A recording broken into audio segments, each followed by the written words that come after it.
1991년 일본 국민도 똑같이 말했어요. 우리는 다르다. 그 뒤에 30년을 잃어버렸거든요. 부동산 거품, 국내 총생산 대비 가계부채 세계 최상위권, 고령화 가속, 환율 불안. 30년 전 일본의 체크리스트를 하나씩 펼쳐보면 지금 한국이 거의 전부 체크하고 있어요.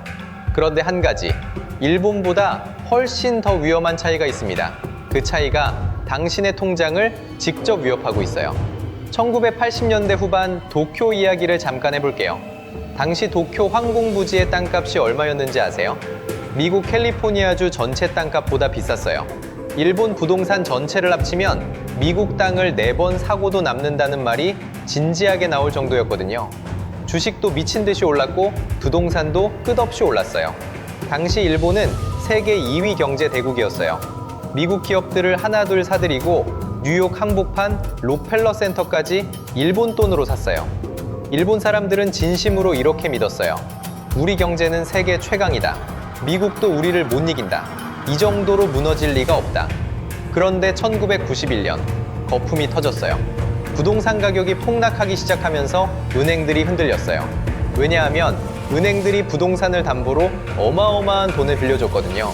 부동산 값이 반토막 나니까 담보 가치가 증발해버렸어요. 빌려준 돈을 못 돌려받게 된 거예요. 은행이 흔들리면 기업이 돈을 못 빌려요. 기업이 돈을 못 빌리면 공장을 못 돌리고 사람을 못 뽑아요. 사람을 못 뽑으면 소비가 죽어요. 소비가 죽으면 또 기업이 쓰러져요. 이 악순환이 한 번 시작되면 멈출 수가 없어요. 여기서 무너지기 시작합니다. 그런데 진짜 무서운 건 이 다음이에요. 일본 정부가 이 상황에서 뭘 했느냐면요. 부실을 숨겼어요. 은행이 사실상 망한 거나 다름없는데 모른 척한 거예요. 빚을 갚을 능력이 전혀 없는 기업한테 계속 돈을 빌려줘서 겉으로만 버티게 만들었어요. 이게 바로 좀비 기업이에요. 이미 죽었는데 수혈만 받으면서 살아있는 척하는 기업들이요. 일본 정부는 이 좀비들을 10년 넘게 먹여 살렸어요. 진짜 문제를 정면으로 마주하는 대신 조금만 버티면 나아지겠지 하면서 시간만 끈 거예요. 그 결과가 뭐냐면요. 일본 경제는 30년 동안 성장을 멈췄어요. 집값은 반토막이 났고 월급은 30년째 제자리였어요. 한 세대가 통째로 기회를 잃어버린 거예요. 비유를 하나 해볼게요. 충치가 하나 생겼을 때 바로 치료하면 30분이면 끝나거든요. 아프지만 금방이에요. 근데 일본은 그 충치를 진통제로 버텼어요. 결과가 어떻게 됐을까요? 신경까지 썩어서 이를 통째로 뽑아야 하는 상황이 됐고 30년 동안 그 고통에서 벗어나지 못한 거예요. 이게 바로 잃어버린 30년의 정체예요. 재밌는 게 뭐냐면요. 비슷한 시기에 스웨덴도 똑같이 부동산 거품이 터졌어요. 근데 스웨덴은 정반대로 갔어요. 곪은 상처를 끝까지 짜낸 거예요. 부실 채권을 시장 가격으로 재평가해서 한 곳에 몰아넣고 은행에는 즉시 손실을 인정하게 했어요. 배드뱅크라는 구조인데 숨기는 게 아니라 전부 들춰내고 한꺼번에 정리한 거예요. 결과요. 5년이 채 안 돼서 금융 시스템이 되살아났고 정리기관은 오히려 수익을 내고 문을 닫았어요. 스웨덴은 아플 때 수술대에 올라갔고 일본은 진통제만 먹으면서 30년을 버텼어요. 같은 병이었는데 대응이 달랐을 뿐이에요. 이 차이가 30년을 갈랐어요. 그런데 이 이야기 어디서 많이 들어본 것 같지 않나요? 부동산에 경제가 묶여있고 부실이 쌓이고 있는데 정부가 규제를 풀어주면서 시간을 끌고 있는 나라. 지금 이 순간에도 똑같은 수순을 밟고 있는 나라가 하나 있어요. 자, 이제 2026년 한국으로 돌아와 보겠습니다. 숫자로 보면 답이 보여요. 첫 번째 단서, 부동산이에요. 일본은 버블이 터지기 직전 나라 전체가 부동산에 올인하고 있었어요. 은행도, 기업도, 가게도 전부 부동산 한 곳에 묶여 있었거든요. 그래서 부동산이 흔들리니까 나라 전체가 같이 흔들린 거예요. 지금 한국은 어떨까요? 한국에서 돌아다니는 민간대출금 이원 중 1원이 땅과 건물에 묶여 있어요. 전체 민간 신용의 거의 절반이 부동산이에요. 미국이나 독일은 3분의 1도 안 되거든요. 경제라는 배의 무게중심이 부동산 한쪽에 완전히 쏠려 있는 구조입니다. 그리고 나라 전체가 1년에 버는 돈 대비 가계가 진 빚, 이게 90%예요. 경제협력개발기구 평균이 65%인데 한국은 90%. 여기에 한국에만 있는 전세보증금까지 포함하면요, 156.8%, 세계 1위입니다. 경제 규모 대비 가계빚이 세계에서 가장 많은 나라가 대한민국이에요. 체크. 두 번째 단서, 금융기관의 부실이에요. 일본은 부동산이 무너지면서 은행들이 썩은 대출을 잔뜩 안고 있었는데 그걸 숨겼어요. 안 터진 척 장부를 조작하고 버틴 거예요. 드러내면 공포가 퍼질까봐 조용히 덮고 시간을 끈 거죠. 한국에도 똑같은 게 보이고 있어요. 건물 짓기 전에 빌리는 거대한 대출, PF라는 게 있는데요. 저축은행의 PF 대출에서 빌린 돈을 제때 못 갚는 비율이 지금 9.8%까지 올라왔어요. 10%가 코앞입니다. 중소금융회사의 토지담보대출은요, 32.43%예요. 빌린 사람 3명 중 1명이 돈을 못 갚고 있는 겁니다. 이 숫자가 어디서 많이 본 수준인지 아세요? 2011년이에요. 부산저축은행이 무너졌을 때. 정작 은행 내부자들은 전날 밤 이미 돈을 빼놓은 뒤였어요. 다음날 아침 일반 예금자들이 줄을 섰을 때는 이미 늦은 거였죠. 그 주 안에 전국 저축은행 수십 곳이 줄줄이 문을 닫았고 피해자가 10만 명에 달했어요. 지금 저축은행 PF 연체율이 그때와 같은 수준이라는 건 같은 뇌관이 다시 깔리고 있다는 뜻이에요. 체크, 또 체크. 세 번째 단서, 정부의 대응이에요. 일본 정부가 뭘 했냐면 시간을 끌었어요. 부실을 드러내지 않고 미봉책으로 덮었어요. 수술이 필요한데 진통제만 처방하고 모른 척한 거죠.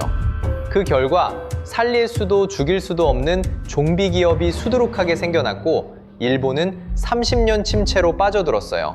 한국 정부는 지금 뭘 하고 있을까요? PF 관련 규제 완화 10건 중 9건을 2026년 6월까지 또 연장했어요. 좀 더 버텨봐 라고 시간을 벌어주고 있는 거예요. 지금 PF 사업에서 건물 지을 때 본인 돈을 얼마나 넣었는지 보여주는 자기 자본 비율이 5%예요. 100억짜리 건물을 짓는데 시행사가 주머니에서 꺼낸 돈은 5억 뿐이에요. 나머지 95억은 은행과 투자자 돈이거든요. 선진국에서는 최소 30%를 자기 돈으로 넣게 하는데 한국은 그 6분의 1 수준인 겁니다. 스웨덴은 1990년대에 부실이 터졌을 때 썩은 대출만 모아서 처리하는 전문 병원, 배드뱅크를 만들어서 3, 4년 만에 정상화했어요. 아플 때 수술한 거죠. 한국은 지금 진통제만 처방하고 있는 쪽에 가깝습니다. 체크. 네 번째 단서, 고령화예요. 일본은 1990년대에 고령화가 본격적으로 시작됐어요. 소비할 사람이 줄어드니까 아무리 돈을 풀어도 경제가 돌아가지 않았거든요. 한국은요, 세계 최저 출산율입니다. 일본보다 더 빠른 속도로 늙어가고 있어요. 소비할 사람, 일할 사람, 세금 낼 사람이 동시에 사라지고 있는 겁니다. 일본의 고령화가 천천히 조여오는 올감이었다면 한국의 고령화는 급행열차예요. 체크. 부동산 올인. 체크. 금융기관 부실. 체크. 정부의 미봉책. 체크. 고령화. 체크. 30년 전 일본이 밟았던 파멸의 수순을 한국이 지금 하나도 빠짐없이 따라가고 있어요. 여기서 무너지기 시작합니다. 그런데 한 가지, 일본보다 훨씬 더 위험한 차이가 있습니다. 이게 진짜 무서운 부분이에요. 첫 번째 차이, 환율입니다. 일본의 버블이 터졌을 때 엔화는 오히려 강해졌어요. 엔고. 그러니까 엔화 가치가 너무 올라가는 게 문제였거든요. 돈의 가치가 높으니까 수출이 죽었고 경기가 더 꺼졌어요. 아프긴 했지만 적어도 일본 국민의 주머니 속 돈은 가치가 유지됐습니다. 그런데 한국은 정반대예요. 지금 원달러 환율이 1,510원을 돌파했습니다. 돈의 가치 자체가 떨어지고 있는 거예요. 이게 왜 무섭냐면 수입 물가가 직격으로 올라가거든요. 당신이 마트에서 장을 볼 때마다 느끼는 그 물가 상승, 환율이 직접 밀어올리고 있는 겁니다. 내 월급은 그대로인데 내 돈의 가치가 매일 녹고 있는 거예요. 설상가상으로 나라의 비상달러 금고인 외환 보유고도 줄고 있어요. 4,280억 달러에서 3개월 만에 4,237억 달러로 43억 달러가 빠졌습니다. 97년 외환위기 때 원화 가치가 반년 만에 60% 넘게 증발했어요. 그때 마지막 방어선이 바로 이 외환 보유고였는데 바닥이 드러나면서 나라가 쓰러진 거예요. 지금 그 방어선이 조금씩 얇아지고 있는 겁니다. 두 번째 차이, 외국인 자금의 이탈 속도입니다. 단 2개월 만에 외국인이 한국 주식시장에서 20조 원어치를 팔아치웠어요. 어디서 빠졌냐면 미국 투자자가 8.7조 원, 영국이 4.7조 원. 세계에서 가장 큰 손들이 한국에서 돈을 빼고 있는 겁니다. 일본 버블이 터졌을 때도 외국인 이탈은 있었지만 이렇게 짧은 기간에 이렇게 집중적으로 빠진 적은 없었거든요. 숫자로 보면 답이 보여요. 일본의 위기가 피가 부족한 빈혈이었다면 한국은 피가 밖으로 새는 만성출혈이에요. 안에서도 무너지고 있는데 밖에서도 빠져나가고 있는 거예요. 그런데 여기서 끝이 아닙니다. 일본에는 없는 한국만의 시한폭탄이 하나 더 있거든요. 세 번째 차이, 이게 가장 무서운 건데 전세 시스템이에요. 세계 어디에도 없는 한국만의 구조입니다. 전세 보증금까지 포함하면 한국의 가계부채는 나라 전체가 1년에 버는 돈 대비 156.8%예요. 세계 1위입니다. 일본에는 전세 건세가 없었어요. 그래서 부동산이 무너져도 부동산만 무너졌거든요. 한국은 다릅니다. 부동산 가격이 흔들리는 순간 전세 보증금을 못 돌려주는 집주인이 속출하고 그 충격이 건물 짓기 전에 빌리는 거대한 대출인 PF 부실로 번지고 그게 가계부채와 금융기관까지 한꺼번에 연쇄 폭발하는 구조예요. 부동산 하나가 무너지면 경제 전체가 같이 쓰러지는 도미노인 거예요. 지금 전국 미분양이 6만 6천 호인데 그중 73%가 지방에 몰려 있어요. 지방부터 이 도미노의 첫 번째 블록이 흔들리기 시작한 겁니다. 정리하면 이렇습니다. 일본은 부동산 하나가 무너졌어요. 그것만으로도 30년을 잃어버렸습니다. 한국은 지금 부동산, 환율, 외국인 자금 이탈, 전세까지 4개의 도화선이 동시에 타들어가고 있어요. 하나만 터져도 위험한데 4개가 동시에 불이 붙어 있는 겁니다. 여기서 무너지기 시작하면 일본의 30년보다 더 빠르고 더 깊은 추락이 올 수 있어요. 그렇다면 이제 정말 끝인 걸까요? 아닙니다. 일본 국민은 몰랐지만 우리는 아직 시간이 있어요. 자, 여기서 톤을 바꾸겠습니다. 이제 실용적인 이야기를 하겠습니다. 지금까지 무서운 이야기를 많이 했어요. 일본과 겹치는 수순, 일본보다 더 위험한 차이점까지. 듣고 있으면 그러면 대체 어쩌라는 거야? 라는 생각이 들 수밖에 없거든요. 그런데 한 가지 결정적으로 다른 게 있어요. 일본 국민은 몰랐어요.